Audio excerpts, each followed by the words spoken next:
Mapagpalang araw mga kataba. Gagawa tayo ng ating simpleng bread cake. Ang gamit natin ay condensed milk. Meron ako ditong nakasip o nasala ko na to. Ang ating cake flour. 1 cup ng cake flour. Pwedeng flour. All-purpose flour pwede mga kataba. Basta't naman isip nyo lang o salain nyo lang. Kasama ng ating 1 tablespoon ng baking powder. Ang ating sinala. Sinama ko na dito sa sinala 1 tablespoon ng baking powder at a pinch of salt. Yun ang inilagay natin dyan.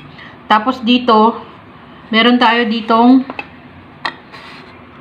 margarine. Pwedeng butter kasi ito ang nandito sa aming rep. 2 kutsara ng margarine.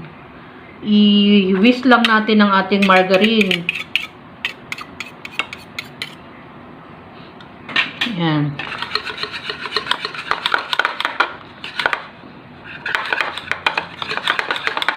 Tapos habang wini-whisk natin ang ating margarine, meron tayo ditong 2 small na egg. Pwede kayong gumamit ng isang large kasi maliit ang egg namin. At 3/4 cup ng condensed milk. Vanilla, meron tayong mga lianera na grease ko siya ng margarine. So yan, para hindi dumikit ang ating butter mamaya. Tapos, pwede na nating lagyan ng maging ano lang, parang fluffy or lumambot yung ating margarine. Lagay na natin yung egg. Check nyo muna yung condition ng egg bago natin ilagay kasi masisira yung ating pagkain. Ayan. Pwede kayong gusto nyo gumamit ng mixer. Pwede naman.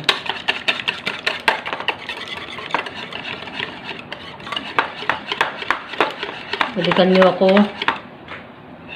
Pwede na tayong magdagdag ng ating condensed milk. Isasalang ko naman to sa ating oven toaster lang. Pwede nyong isalang sa kawali sa mahinang apoy.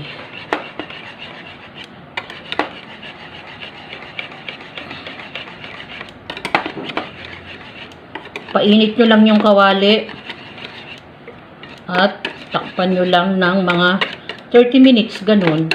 Tapos sa oven toaster naman, pwedeng 170 degrees, mga 20 minutes. Bantay-bantayan nyo lang kung kailangan mag-extend.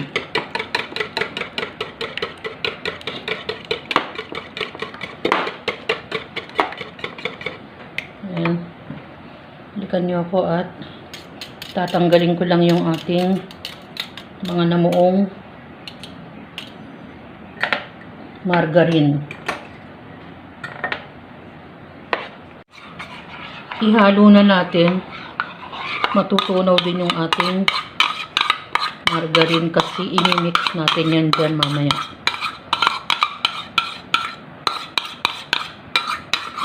Sinasaid ko dahil sayang naman. Maglagay tayo ng mga 1 teaspoon ng vanilla. Yan, haluin natin.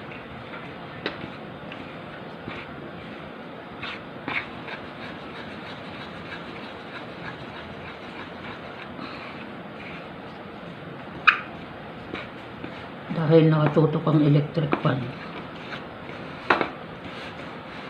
Yan.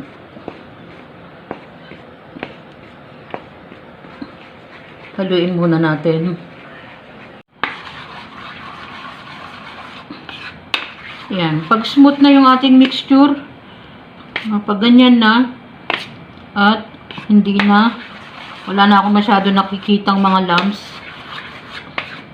mga buo-buo dahil nasala na natin to. Pwede na natin ilagay sa ating lianera. I-divide ko to sa 3. Ayan, medyo makalat na. Iwasan natin.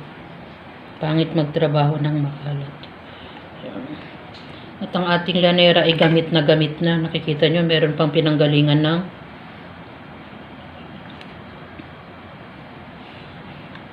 caramelized sugar. Yan, i-divide lang natin sa 3. Hindi ko siya pinuno kasi aalsa pa yan. Kalahati lang ang nilagay ko. I-tap natin para pumantay.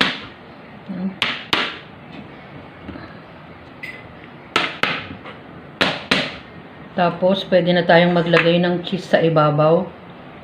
Ayan. Para mas masarap.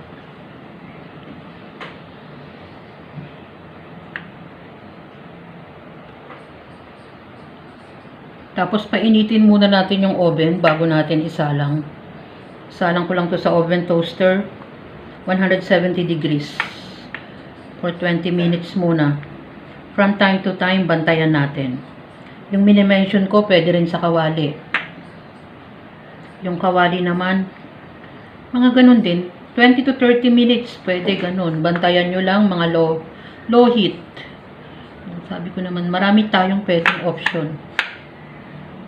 Ikalat natin ng kaunti para mas masarap tignan. Yan, pwede na natin isalang sa ating oven. Sinasaid ko lang ang ating cheese. Yan. Pwede na yan. Yan, nag-extend ako ng 10 minutes. Kasi nag-toothpick test tayo. Medyo basa pa. Halos, makikita nyo, nagba-brown-brown na gawa ng ating cheese. Okay lang yan. Mas masarap nga yung medyo sunog ng kaunti ang cheese. Balikan natin. Hindi ko na tinapos yung 10 minutes. At least mga 25 minutes mga kataba. Yung ganito kakapal. Wala nang dumidikit. O kaya pinatay. Ay, tinanggal ko na. Ayan. Mga 25 minutes, okay na siya. Kasi sabi ko nga, from time to time, i-check natin. Tapos, palamigin natin ng konti bago natin tanggalin sa lanera.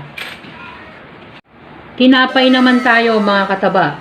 Bread cake naman. Simpleng condensed milk lang yan at kasama ng cake flour. Yung cake flour, pwede nyo palitan ng regular na flour.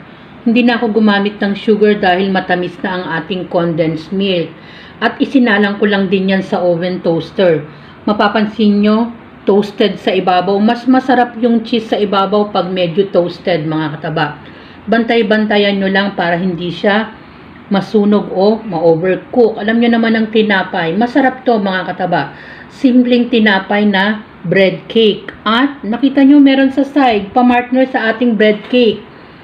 Kape. Diba mga kataba? Mga ganyang pagkain, masaya na tayo. At pwede ng pamares. Enjoy, kumain, at maging masaya. Salamat sa panunood. Sana meron kayo natututunan kahit konti. At bye! Ingat mga kataba!